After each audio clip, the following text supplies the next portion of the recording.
O principal fator para a sobrevivência de qualquer organismo é dispor de uma fonte de energia ou alimento. Assim, o equilíbrio de um ecossistema requer padrões complexos de relações alimentares. A eliminação ou redução drástica de um dos elementos dessa complexa relação coloca em risco o equilíbrio de todo o ecossistema. Por isso, o homem deve ter a consciência de que a sua interferência na natureza pode causar desastres ecológicos irreversíveis. Alô, turma. Hoje nós estamos aqui para falar sobre as relações existentes entre os seres vivos. Vamos começar com uma primeira relação, talvez uma das relações mais importantes, porque é uma relação energética entre os seres vivos. Essa relação é uma relação alimentar entre os seres vivos. Vejam, sempre existe a passagem de alimento por um ecossistema. E essa passagem de alimento é uma passagem sempre cíclica.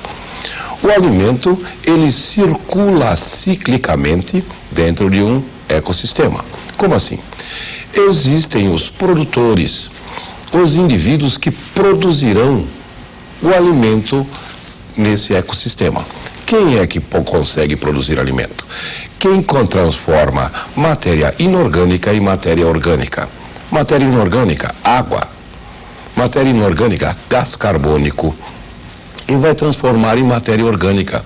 Proteínas, vai transformar em glicose, em energia para os outros seres vivos. E faz isso normalmente através da luz. Fotossíntese, então nós estamos falando? Exatamente, nós estamos falando de fotossíntese. Os seres autótrofos, os seres vivos fotossintetizantes, os vegetais, então são responsáveis pela produção de alimento dentro de um ecossistema. Agora vejam, não só o alimento é produzido por esses seres fotossintetizantes, também é produzido o oxigênio livre, como nós vimos nas nossas aulas sobre a fotossíntese. Então, o alimento de um ecossistema, que é o combustível dos seres vivos, e também o oxigênio, que é o comburente que vai conseguir queimar o alimento, vai ser produzidos pelos seres vivos. Esses são os únicos produtores existentes dentro de um ecossistema. Dentro de um ecossistema nós teremos os outros seres vivos, que todos eles serão consumidores. Os consumidores, eles estão divididos em vários níveis tróficos. Trofos, alimento, níveis alimentares. Esses níveis alimentares, eles vão estar divididos conforme o tipo de alimento desses indivíduos. Por exemplo, nós chamaremos de consumidores primários o nível trófico dos indivíduos herbívoros, aqueles que se alimentam de produtores. Nós chamaremos de consumidores secundários os indivíduos que se alimentam de consumidores primários, são predadores. Logo, nós teremos aí um indivíduo carnívoro que vai predar os indivíduos consumidores primários. Chamaremos de consumidores terciários, ou C3, consumidores de terceira ordem, quem se alimenta de C2, e assim sucessivamente. Os indivíduos, conforme vão consumindo os alimentos, eles vão desperdiçando parte desse alimento. A energia vai se dissipando conforme passa de um nível trófico a outro. E o que vem a ser a cadeia alimentar? A cadeia alimentar vem a ser a representação gráfica desse fenômeno, de que é a passagem do alimento de um nível trófico para outro nível trófico. Podemos, então, definir também nível trófico como sendo aonde está o alimento naquela hora dentro de um ecossistema. Vejam, então, vamos guardar as definições, gente. Vejam conosco. cadeia alimentar é a representação gráfica de como o alimento passa de nível trófico para outro nível trófico dentro de um ecossistema.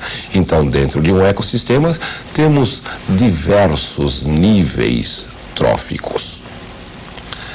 Devemos também guardar a outra definição.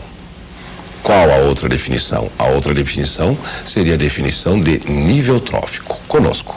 Nível trófico é onde o alimento, vejam que nós fazemos questão de dizer que esse alimento é importante por ser energia. É onde o alimento está armazenado no ecossistema, naquele determinado instante. Isto é, aonde essa energia está naquele momento. Se ele está dentro de um consumidor primário, dentro do consumidor secundário ou dentro mesmo de um produtor. Como nós falamos, existe perda de energia quando passa de nível trófico para outro nível trófico o alimento. Então, uma cadeia não pode ser muito longa, porque há uma degradação de energia. Na natureza, normalmente, uma cadeia alimentar vai ter 5, no máximo 6 elos. Muito difícil seria uma com 7 elos. É quase impossível porque há grande perda de alimento, de energia quando passa de um nível trófico para outro. Em média, passa de um nível trófico para o nível trófico seguinte, em média, somente 10% da energia do primeiro nível trófico. Como assim? Vamos ver um exemplo. Imagine que eu tenho um vegetal, ele é autótrofo, eu vou chamá-lo de produtor. O produtor, para mim, é o que eu chamo de P, produtor. Ele vai ser alimento de C1. Vejam que a flecha deve ir sempre de quem é consumido para quem consome, da onde sai o alimento para onde vai o alimento. Aqui eu tenho um consumidor primário, um indivíduo herbívoro. Vejam que esse indivíduo herbívoro vai servir de alimento para outro indivíduo. O alimento passa de C1, consumidor primário, para um C2. Esse daqui já é um animal. Logo, ele vai ser um carnívoro C2. Carnívoro porque esse indivíduo já é um animal. Esse é um predador. Poderíamos ter outros níveis, C3, C4, C5. Mas sempre depois vai ser reciclada a matéria orgânica pelos decompositores, que são bactérias e são fungos, que irão transformar tudo isso, toda essa matéria orgânica desses níveis tróficos, para a matéria inorgânica, para ser novamente reaproveitada pelo produtor. Por isso nós dizemos que todo o alimento passa ciclicamente. O ciclo da matéria, ele é realmente cíclico. Nós podemos dar exemplos de cadeias alimentares. Os exemplos mais comuns, que são muito utilizados, e nós vamos, inclusive, dar exemplos de como nós podemos causar um desequilíbrio. Vejam conosco. A planta, quando serve de alimento para um coelho, planta é um produtor primário. Coelho é um consumidor. Vejam a raposa consumidor também. Consumidor primário, consumidor secundário.